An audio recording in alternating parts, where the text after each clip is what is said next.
So hi guys welcome to my YouTube channel guys. आज के इस वीडियो में हम देखेंगे कि ट्रांसफार्मर से संबंधित आपकी वाइवा यानी जो प्रैक्टिकल होता है, प्रैक्टिकल के बाद आपका वाइवा होता है, वाइवा में पूछे जाने वाले महत्वपूर्ण प्रश्न। और ये जो प्रश्न होंगे टॉप 15 होंगे, ठीक है। इन प्रश्नों जितने भी मैंने टॉप 15 प्रश्न लिया है, एग्जामिनर को देखा और उनसे पूछा और वो बोले इससे बाहर में एक भी प्रश्न आज तक नहीं पूछा। यानी कि आप समझ जाओ कि ये इतने इंपॉर्टेंट क्वेश्चन है कि इससे बाहर आपको एक भी क्वेश्चन में 101% गारंटी कहता हूं कि इससे बाहर एक भी क्वेश्चन नहीं आपसे पूछे जाएंगे। अगर आपने भी अपने चार्ट में ट्रांसफार्मर बनाया है, ठीक है, तो आपके लिए ये वीडियो बहुत ज़्यादा इंपॉर्टेंट है और आपको एक भी नंबर मिस नहीं होने देगा। आप सभी क्वेश्चन की वो एग्जामिनर के जवाब दे पाओगे, ठीक है। अगर नहीं भी बनाए हो तो भी आपके एग्जामिनर में इससे रिलेटेड क्वेश्चन पूछे जा सकते हैं। तो सबसे पहला एग्जामिनर क्वेश्चन आपसे क्या पूछता है, और लास्ट में एक ऐसा क्वेश्चन पूछता है जो कि हर एक एग्जामिनर आपसे पूछेंगे, ठीक है। तो आपको लास्ट वाला जरूर देखना है।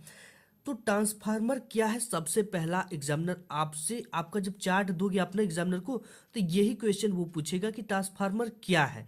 सबसे पहले पूछेगा आपने क्या बनाया है, तो आप कहोगे सर मैं ट्रांसफार्मर बनाया हूँ। तो बोलेगा ट्रांसफार्मर क्या है या ये क्या काम करता है, ठीक है। तो देखो, जो ट्रांसफार्मर होता है ये उच्च विभव वाली वोल्ट को निम्न विभव में तथा निम्न विभव को उच्च विभव में बदलती है। इसका नाम ही है ट्रांसफार्मर, ठीक है, यानी चेंज करना। ये क्या करते हैं, उच्च विभव वाली वोल्ट को निम्न विभव में बदलती है तथा निम्न विभव वाली वोल्ट को उच्च में बदलती है, ठीक है। इस तरह से उच्च विभव वाली को निम्न में, निम्न विभव वाली को उच्च में बदलती है। तो ये है ट्रांसफार्मर, ठीक है। ट्रांसफार्मर क्या है, ट्रांसफार्मर एक ऐसी युक्ति है जो उच्च विभव वाली वोल्ट को निम्न विभव में तथा निम्न विभव को उच्च विभव में बदलती है, ठीक है। इसके बाद जैसे ये चीजें आप बताओगे, तैसे ही आपसे एग्जामिनर सेकंड जो क्वेश्चन पूछेगा वो पूछेगा कि ट्रांसफार्मर कितने प्रकार का होता है, ठीक है। तो जो ट्रांसफार्मर होता है वो दो प्रकार का होता है। पहला जो ट्रांसफार्मर होता है वो ऊंचाई ट्रांसफार्मर होता है, यानी स्टेप अप ट्रांसफार्मर जिसे कहते हो आप इंग्लिश में। अपचाई यानी स्टेप डाउन ट्रांसफार्मर, ठीक है। ट्रांसफार्मर कितने प्रकार के होते हैं, ट्रांसफार्मर दो प्रकार के होते हैं, ऊंचाई ट्रांसफार्मर, अपचाई ट्रांसफार्मर। इसके बाद नेक्स्ट एग्जामिनर आपसे जो क्वेश्चन पूछेगा वो पूछेगा कि ट्रांसफार्मर में तेल क्यों डाला जाता है, ठीक है। तो देखो, ट्रांसफार्मर में तेल इसलिए डाला जाता है क्योंकि ये तेल जो होता है ना, ट्रांसफार्मर से जो उष्मा निकलती है उसे अवशोषित करने का काम करता है, यानी ट्रांसफार्मर को ठंडा रखने के लिए ट्रांसफार्मर में तेल डाला जाता है। इसके बाद नेक्स्ट जो आपसे एग्जामिनर क्वेश्चन करता है वो करेगा आपसे ट्रांसफार्मर किस सिद्धांत पर कार्य करता है, ठीक है। काफी इंपॉर्टेंट क्वेश्चन है, हर एक एग्जामिनर ये क्वेश्चन जरूर पूछता है। तो देखो, जो ट्रांसफार्मर होता है वो अन्योन्य प्रेरण यानी म्यूचुअल इंडक्शन के सिद्धांत पर कार्य करता है, ठीक है। ट्रांसफार्मर किस सिद्धांत पर कार्य करता है, ट्रांसफार्मर अन्योन्य प्रेरण सिद्धांत पर कार्य करता है। इसके बाद नेक्स्ट जो एग्जामिनर आपसे क्वेश्चन पूछे, नेक्स्ट क्वेश्चन है कि ट्रांसफार्मर का आविष्कार किसने और कब किया था, ठीक है, और कहाँ किया था।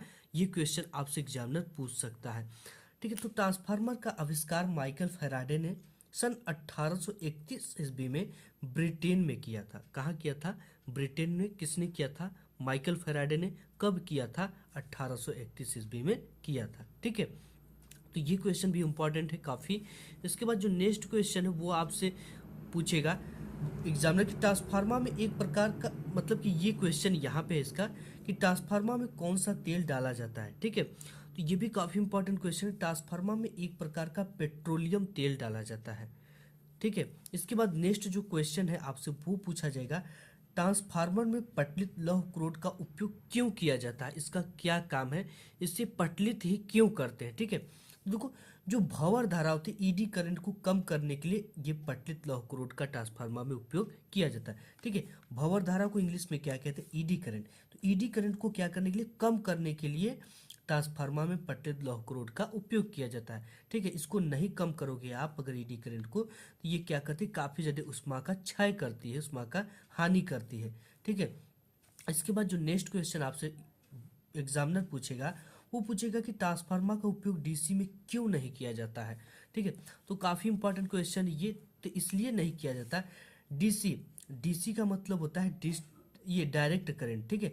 तो डिस्ट धारा ट्रांसफार्मर की क्रोड में परिवर्तित चुंबकीय क्षेत्र उत्पन्न नहीं कर सकता, ठीक है। जो एसी चुंबकीय परिवर्तित चुंबकीय क्षेत्र उत्पन्न करता है वो डीसी परिवर्तित चुंबकीय क्षेत्र उत्पन्न नहीं कर पाता, इसलिए ट्रांसफार्मर में डीसी में उपयोग नहीं किया जाता है, ठीक है। और इस डीसी का फुल नेम डायरेक्ट करंट होता है, और एसी का फुल नेम क्या होता है ये आपको कमेंट बॉक्स में कमेंट करके बता देना है। नेक्स्ट क्वेश्चन देखिए, बाद जो नेक्स्ट क्वेश्चन ये है, अगर आपको वाइवा से रिलेटेड किसी भी सब्जेक्ट का या किसी भी टॉपिक को जो आप चार्ट पे बनाए हो उससे रिलेटेड जितने भी इंपॉर्टेंट क्वेश्चन है जो एग्जामिनर पूछता है वो चाहिए, तो आपको क्या करना है, कमेंट बॉक्स में कमेंट करके बता देना। अगर आपको कोई भी और क्वेश्चन इसके अतिरिक्त चाहिए जो आपके टीचर बताए या कोई भी बताया हो आपको पूछना है, तो कमेंट बॉक्स में कमेंट जरूर कर दीजिएगा। सभी क्वेश्चन का मैं रिप्लाई जरूर दूंगा, ठीक है।